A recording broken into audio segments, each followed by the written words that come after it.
Hello everybody, my name is Maria Camila. My name is Natalia. And my name is Daniela. And we are students of Bachelor in English and Spanish Education at Universidad Pontificia Bolivariana. This presentation is the final result of the process of learning what and how methods and approaches take place in the teaching of English in a course developed by Dr. Raúl Mora. This video intends to show you why communicative competence has to be incorporated by teachers as part of their lesson planning. Communicative competence underpins a fundamental dimension in the teaching field because it strengthens the interrelationship between language and culture.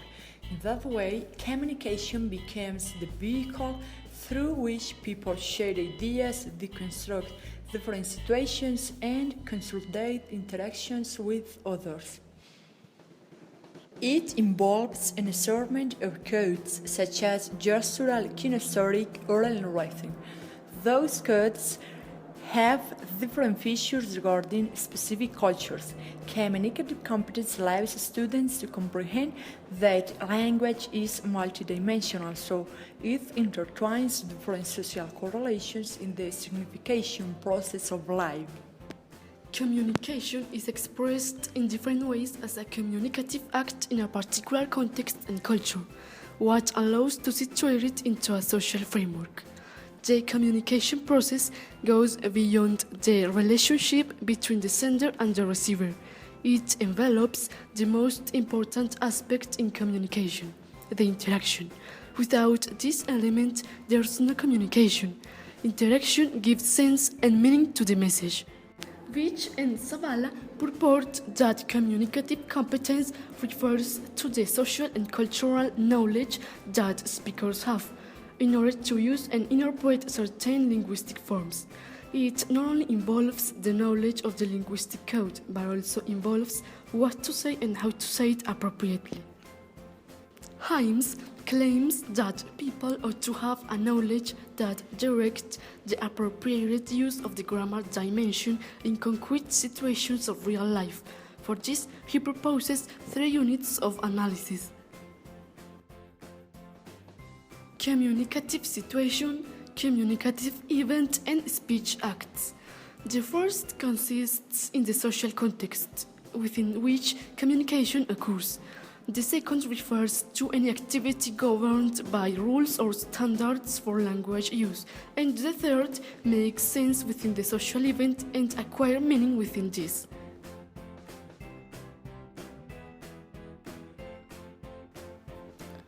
Communicative competence is an important component in the lesson planning because it leads to construct a proper development of the class according to specific subjects, objectives, content, strategies of teaching and assessment. Therefore, teachers must focus communicative competence in a holistic perspective in which students can learn about other cultures and comprehend different situations of communication. Intercultural education is a meaningful way to improve communication in English. It leads to reflect about the value of customs, beliefs, and communal understanding.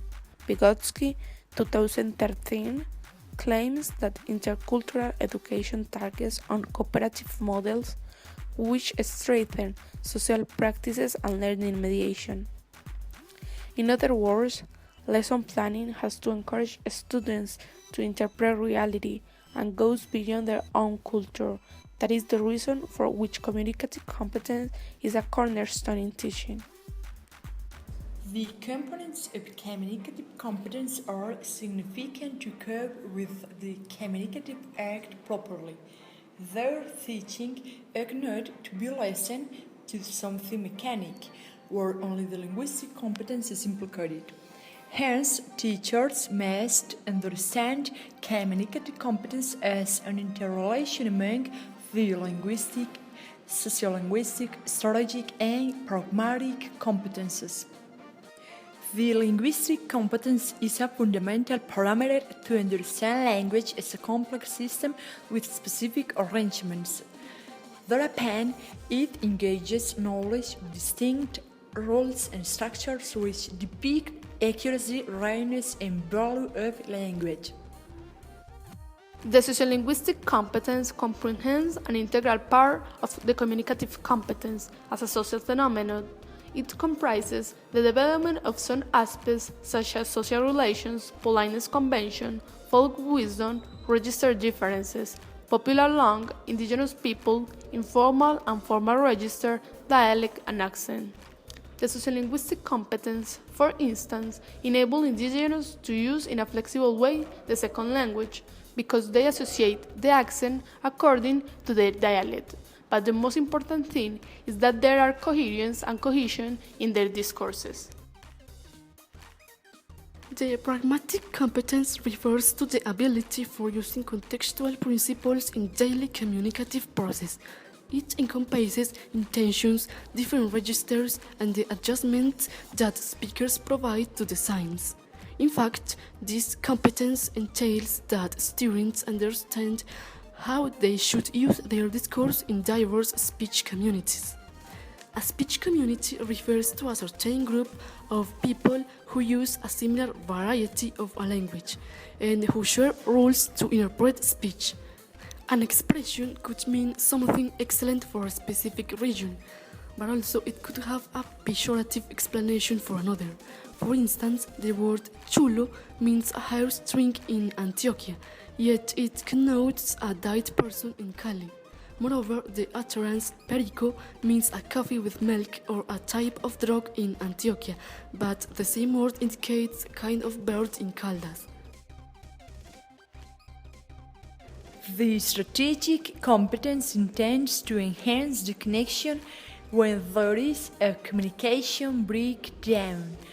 Ken Swain defined it as verbal and non-verbal communication strategies that may be called into action to compensate for breakdowns in communications due to performance variables or to insufficient competence. An example in which students use these competencies when they paraphrase ideas, because they reconstruct the new knowledge via explanation in their own words.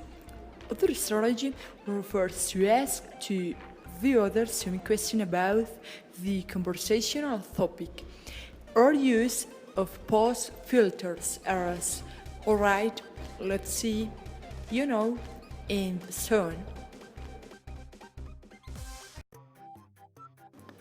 As we have been noted, teachers have to make of communicative competence an opportunity to engage students to use appropriately the language with the purpose of interact in a correct way with others, taking into account that language can be viewed as an idiosyncratic expression of the culture. Thereby, language provides us with many of the structure we use to convey our thoughts, so as a consequence, it is natural to assume that our thinking, way of life, and traditions are influenced by the language which we use and in the context we grew up in.